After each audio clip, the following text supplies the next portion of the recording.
चला आज बघूयात आरोग्य आणि आपले अधिकार. तर आपल्याला योग्य ट्रीटमेंट मिळणं आणि आपण स्वतःच बऱ्याच वेळा आपले आजार खूप अंगावर काढतो आणि आपण डॉक्टरांपर्यंत पोहोचत नाहीत. तर तुम्हाला जर काही प्रॉब्लेम आहे तर सगळ्यात आपण एक महत्त्वाची गोष्ट घेऊया. एक आजार आहे ज्याला आपण एंडोमेट्रियोसिस म्हणतो.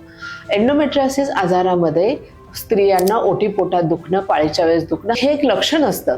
पण ही गोष्ट आपण इतकी नॉर्मल दुखतो, अरे पाळीत पोटात दुखतं हे नॉर्मलच आहे.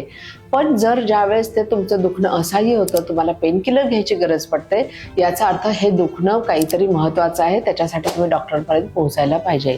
एंडोमेट्रियोसिस आजाराबाबतीत असं लक्षात आलंय की याचं डायग्नोसिस होण्यासाठी जवळपास 10 ते 15 वर्षाचा उशीर होतो. म्हणजे इतके दिवस आपण हे दुखणं अंगावर काढत असतो आणि मग काय होतं की तो आजार खूप वरच्या लेवलला किंवा खूप जास्त ॲडव्हान्स झालेला असतो आणि त्याच्यानंतर मात्र आपल्याला त्या ट्रीटमेंट करण्यामध्ये फारसं पर्याय उरत नाहीत.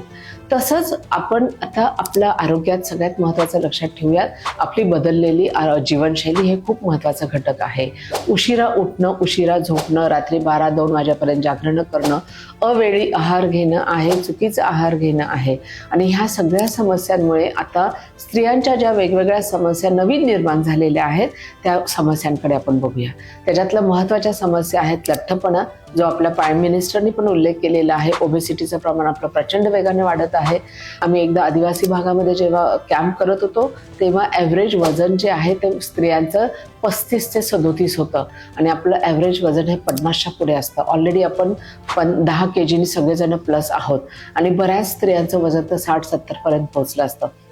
तर लठ्ठपणा हा एक आपला महत्त्वाचा प्रॉब्लेम आहे, तो आपण नंतर बघूच या. त्याच्यानंतर दुसरा जो महत्त्वाचा आहे तो म्हणजे PCOD, तो पण लठ्ठपणाशी संबंधित आहे. तिसरं आहे POI, जो मी मागच्या वेळेस बोललो की आपलं अंड्यांचा स्टॉक खूप कमी होत आहे. आणि चौथी गोष्ट आहे एंडोमेट्रियोसिस, ही खूप पेनफुल कंडिशन आहे.